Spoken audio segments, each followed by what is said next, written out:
안녕하세요. 레알TV입니다. 일본의 한 정치인이 던진 한마디에 일본 국민들은 분노하고 있습니다. 일본에는 한국에서도 유명한 바보사 대천왕이 있습니다. 첫 번째, 아베. 이 아저씨는 일단 싸고 보자의 대책 없는 정치 행각으로 한국의 소부장 기업들의 희생에 큰 공헌을 한 사람입니다. 두 번째, 아소다로. 한국인들이 제일 혐오하는 정치인 중 한 명입니다. 망언제 조기로 유명한 그는 한국전쟁은 신이 일본에게 내린 최고의 선물이다.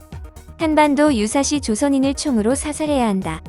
는 내주익에게는 신과 같은 존재입니다. 세 번째, 고이즈미 신지로. 이 아이는 일본인들도 바보 취급을 할 정도로 생각 없는 정치인으로 유명합니다.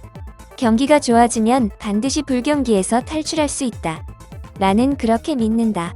기후변화에 대해 펀하고 쿨하고 섹시하게 대처해야 한다. 코로나 문제에 대해 여러분 감염만 되지 않으면 코로나에 걸리지 않습니다. 라는 각본 없는 개그에 능한 인물입니다. 네 번째, 고노타로. 그의 아버지 고노 요헤이는 고노다마를 통해 위안부 문제에 대해 일본군과 군의 강제성을 인정하였고 한일 관계 개선을 위한 정책으로 친한 정치를 한 인물이며 고노타로 또한 정치계 입문 시절 친한 정책으로 많은 일본인들로부터 욕을 먹으면서도 한일 관계 개선을 위해 앞장섰던 인물이었습니다. 하지만 일본 정치계에서 살아남기 위해 그는 혐한을 택했고 거침없는 혐한과 영어를 유창하게 구사할 수 있는 일본의 몇 안 되는 정치인으로 일본에선 인기 정치인으로 통합니다. 하지만 그도 일본 4대 천왕다운 발언을 해 문제가 되고 있는데요. 5월 17일 산케이신문에 따르면 어린아이들의 임신율을 낮추는 문제에 대해 오키나와를 방문한 중 정신나간 발언을 했습니다. 이날 순회 발언 중 출산율이 높은 것은 좋은 소식이라 생각한다. 메이지 시대라면 10대 엄마라는 것은 있을 수도 없지만 책임을 가지고 육아를 할 수 있는 가구가 생기는 것은 중요하다라고 말했습니다. 최근 일본은 코로나 이후 집에만 머무는 시간이 늘어나자 10대 미혼모 문제로 골치를 앓고 있는데요. 10대 미혼모가 발생하는 본질적인 문제점은 간과한 채 단지 출산율이 높아진 것이 긍정적인 현상이라는 그의 말인데요. 이에 현 오키나와 패밀리 서포트 지원센터 협의회장도 고노타로에게 오키나와의 어린이 문제에 대한 인식이 얕다. 이러한 말상으로 정치를 해선 곤란하다고 비판하였습니다. 오키나와 젊은 여성들 지원센터의 요코 교수는 젊은이들의 임신 문제를 오키나와만의 개별 문제로 파악하고 있는 듯하다. 이러한 상황이 발생하지 않도록 하는 것이 국가의 역할인데 이에 대한 시책은 염두에 두지 않고 이런 발언을 하는 것은 한 나라의 장관의 말로 받아들이기 어렵다고 강조했습니다. 이에 대해 고노타로는 우리는 그들을 위해 대학 진학 등의 교육 기회를 얻을 수 있도록 지원하겠다. 라고 말하였습니다. 출산율이 높아진 것은 좋은 소식이다. 그리고 그들에게 대학 진학에 대한 방법을 찾는 것이 국가가 해야 할 일이라고 말하다니 문제의 본질은 10대 미혼모의 증가와 이에 대한 대책인데 문제의 본질도 이해 못한 채 이런 발언을 하다니 4대 천왕 자격이 있네요. 그럼 이러한 소식을 접한 일본 반응 함께 보실까요? 그는 유능하잖아. 아무런 생각 없이 이런 말을 했다고는 생각하지 않아. 그의 연설은 언제나 자신감이 있고 해결책도 함께 제시하고 있어. 그 녀석도 장래에 일본을 망칠 것 같은 녀석이 될 것은 틀림없는 사실. 그런 놈에게 세금을 내는 것은 바로 도둑에게 뛰어가지 말라고 택시비를 주는 것과 같아. 국가의 본심은 아이를 자꾸자꾸 만들어줘서 고맙습니다. 그러나 아이의 양육과 막대한 양육비는 부모가 책임을 가지고 가져오라는 뜻이잖아. 뭐가 유능하다는 거야? 그녀들의 대학 진학을 걱정하지 말고 야동 판매 수당을 증액시키는 것이 더욱 빠를 것 같은데. 부끄럽지만 일본의 성에 대한 의식이라는 게 애초에 있긴 한 걸까? 보통의 머리라면 청년들의 월급을 올리려고 할 텐데 정부의 머리는 출산율 좀 높여줘 라는 거지. 머리 구조가 다른 건가? 아니면 출산율 문제가 그렇게 심각해서 묵인할 수밖에 없는 건가? 일부 다처제를 해준다면 10대 출산율이 분명히 줄어들 거야. 이 정도의 생각은 못하는 건가? 일본에도 정치를 할 수 있는 유능한 사람들은 많아. 하지만 그들은 배경이 없어서 정치를 할 수 없을 뿐이지. 자민당의 독재 정치를 야당이 막아주는 일 외에는 딱히 문제를 해결할 방법이 없어. 그들이 내놓은 대책이라는 것이 고작 이 정도라면 아이들은 국가가 물려 키워라. 대신 출산율은 높여줬잖아.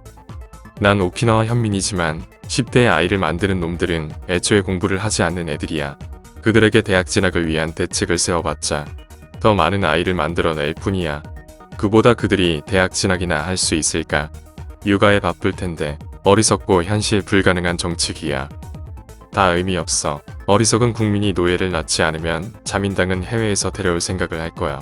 무슨 기대들을 하고 있는 거야? 지금은 속도 위반 결혼이 많기 때문에 세 쌍 중 한 쌍이 이혼하는 시대야.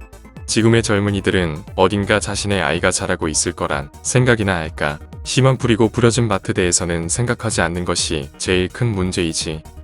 이건 오키나와만의 문제가 아닌데. 어린이 특구라는 걸 만든다고 해결이 될 거라 생각해. 어린이 특구라는 것을 만들어야만 하는 일이 생기지 않게 하는 것이 우선이지. 일본은 지금 전국을 어린이 특구를 해도 문제가 해결되지 않아. 보누타로는 바보라는 게 들통이 나버렸네. 이 발언은 나중에 정치 인생에 큰 영향이 있을 거야. 일본은 출산율을 올리지 않으면 위험해. 육아 비용을 줄여주는 방법을 생각해 준다면 답은 더 쉽게 나올 텐데. 그녀들이 대학을 들어가면 육아는 어떻게 해결하고? 일본 국민에게 이러한 억지 요구를 하지 말아라. 아프리카의 난민들을 데려오면 해결돼. 아소다로도 비슷한 말을 했지. 총살이나 단교를 진지하게 공개적으로 논의하는 국가. 일본, 이런 나라에 딱히 바랄 것도 생각나지 않아. 출산율을 높이기 위한 일본의 자살 행위잖아. 위생보호법을 부활시키는 것이 좋을 것 같다. 열성 유전자도 근절시킬 수 있고 말이야. 제대로 생활할 수 있는 사람을 많이 만들고 싶으면 일부 다처제밖에 없는 것이 현실. 피임을 한다고 문제가 해결되지는 않아. 스웨덴은 피임에 대한 문제와 청소년 결혼의 문제점에 대해 철저히 교육하지만 스웨덴도 이혼율과 미혼모 발생률은 일본과 크게 다르지 않아. 결국 태어날 애들은 태어난다는 얘기야. 보누타로는 10대 출산율을 막아야 한다는 생각은 왜 안 한 거지? 자민당에 들어가면 다들 머리가 나빠지는 건가? 고이즈미 신지로에게 물어봐. 그러면 분명히 쿨하고 섹시한 답변을 내놓을 거야. 그나마 고노타로는 믿을 만한 사람이야. 그런 사람마저 정치계를 떠나면 일본에서 제대로 된 정치를 할 수 있는 사람이 누가 있을까? 오키나와는 그나마 젊은 임산부들이 거처할 수 있는 숙박시설을 만들었지만 도쿄에는 그런 시설도 없어. 이 문제에 대해선 무조건 요코 교수의 말이 맞다고 생각해. 최소한 그는 먹고 자고 할 수 있는 환경은 만들어줬잖아. 한국의 정치인들은 대부분 착하게 생겼다는 이미지가 있어. 하지만 일본의 정치인은 누가 봐도 얼굴에 정치인이라고 쓰여 있어. 정치에 신경을 쓰지 않은 국민들의 탓이 제일 크다고 생각해. 일본 정치인들은 단지 비서가 써주는 원고를 읽어줄 뿐이지 그들이 정말 일본을 위한 정치를 고민하고 있다는 생각은 들지 않아. 야당에는 그래도 소신 있는 정치인이 있지만 내각제인 일본에선 아무리 소신을 갖고 정치를 해도 변하는 것은 없어. 마지막 댓글이 눈에 띄는데요. 미국, 한국, 프랑스 등이 대통령제를 채택하고 있고 영국, 일본, 호주, 덴마크 등이 의원내각제를 실시하고 있습니다. 둘의 차이는 대통령제는 한 나라의 수장을 국민의 힘으로 뽑는다는 것이고 의원내각제는 국민은 국회의원만 선출할 수 있고 이들 의원 중 다수의 지지를 받은 정당에서 그 나라의 수장이 결정이 됩니다. 일본만 보면 의원내각제가 상당한 정치 부패를 일으킬 수 있는 것처럼 보이지만 그건 아닙니다. 민주화와 국민의 정치 참여도에 따라 영국, 호주, 덴마크 같이 국민의 삶의 질을 향상시키는 데 효율적인 면도 많습니다. 반면 1등 득표자에게 승자 독식에 힘을 주는 대통령제는 국민이 깨어있지 않으면 위험 요소는 더 큽니다. 일본의 정치가 이 정도로 부패한 이유는 아직 일본의 민주화와 국민의 정치 참여도는 의원내각제를 도입하기엔 국민의 수준이 떨어진다는 것을 의미합니다. 댓글 반응에서 일부 다처제, 라던가 성행위, 방지 등의 1차원적 토론을 하는 모습을 보면 일본 정치의 현 모습을 보여주는 것 같네요. 끝까지 시청해주셔서 진심으로 감사드리며 오늘의 영상은 여기서 마치도록 하겠습니다. 다음 영상에서 찾아뵙겠습니다.